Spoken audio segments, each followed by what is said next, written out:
Hello guys, welcome to my channel. দীঘার দ্বিতীয় দিনে ব্লগ নিয়ে তোমাদের কাছে চলে এসেছি। দ্বিতীয় দিন আমরা যাচ্ছি মোহনা। দীঘার মোহনা এমনই একটা জায়গা, আমার তো ভীষণ প্রিয়। সমুদ্রের ধার দিয়ে রাস্তাটা যাচ্ছে, গোটা রাস্তাটায় তুমি দেখতে পাবে একদিকে সমুদ্র, ডান দিকে সমুদ্র। তারপর এসে গেছি মোহনা, বৃষ্টি হচ্ছিল হালকা। এখানে মোহনায় প্রচুর মাছের বাজার বসে। আমরা এসেছিলাম সকালবেলায়, ওই জন্য অনেক মাছও দেখতে পেয়েছি। এখানে রয়েছে ইলিশ, পমফ্রেট, অক্টোপাস, চিংড়ি, বিভিন্ন।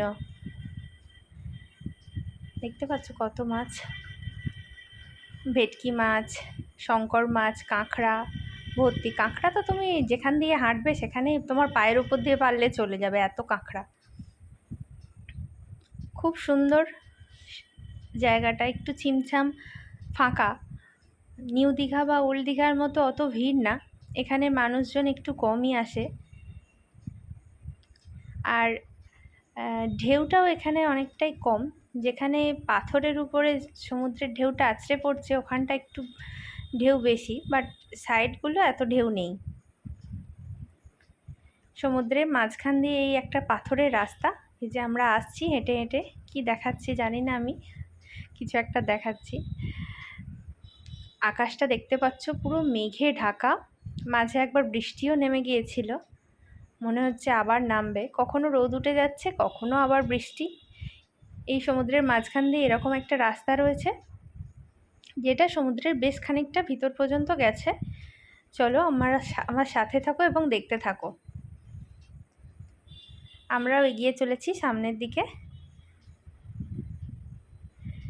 যেতে যেতে দুপাশে রয়েছে ছোট ছোট কিছু দোকান, যেখানে কানের, বাচ্চাদের খেলনা, নাম লেখার চাবিকাঠি, রিং, হ্যান ত্যান এইসব রয়েছে।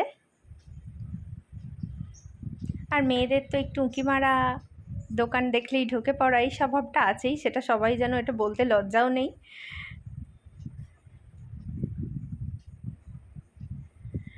কিছু নিয়ে আমরা হাসাহাসি করতে করতে যাচ্ছিলাম, আর তার সাথে তুলেছি প্রচুর ছবি। খুব সুন্দর পরিবেশটা। আমার তো দীঘা যতবারই আসি যেন এই জায়গাটা আসতে আমার ভীষণই ভালো লাগে। আকাশে মেঘটা একটু কেটে গেছে। পাথরের রাস্তা দিয়ে একটু সাবধানেই হাঁটতে হবে, অনেক গর্ত রয়েছে। বাচ্চা ছেলে আনলে, আমার মেয়ে ছিল, একটু ধরে ধরে আনতে হচ্ছিল ওকে, কেননা আর ওই গর্তগুলোর মধ্যে কাঁকড়াও রয়েছে, যেটা দেখে ও ভয় পাচ্ছিল। বৃষ্টিটা থেমে গেছে, বৌদি ছাতা ঢোকাচ্ছে ব্যাগে আবার। দেখো ঢেউগুলো যখন পাথরে এসে আছাড় মারছে, এত সুন্দর দেখতে লাগছে, ভীষণ সুন্দর।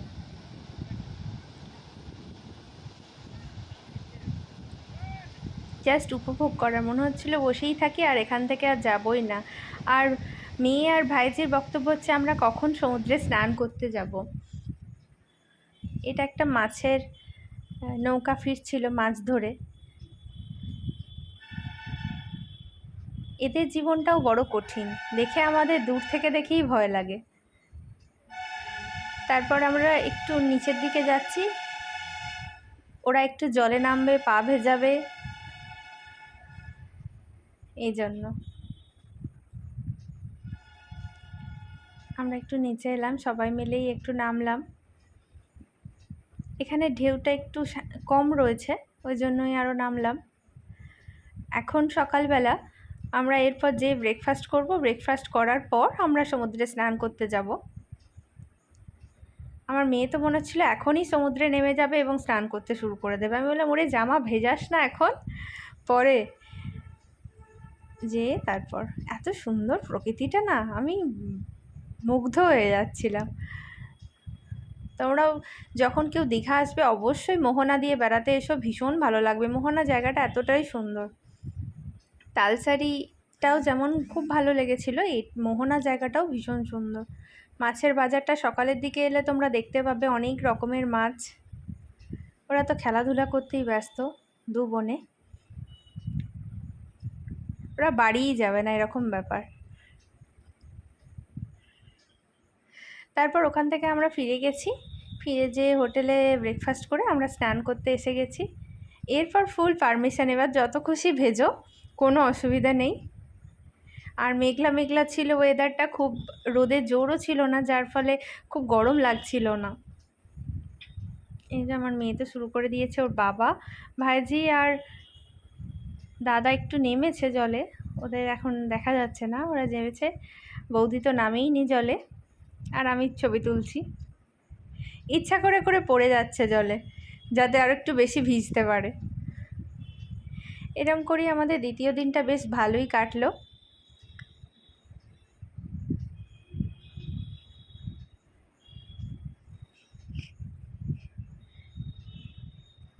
সমুদ্র স্নান টান চলছে। থ্যাংক ইউ, এটুকুই আজকে।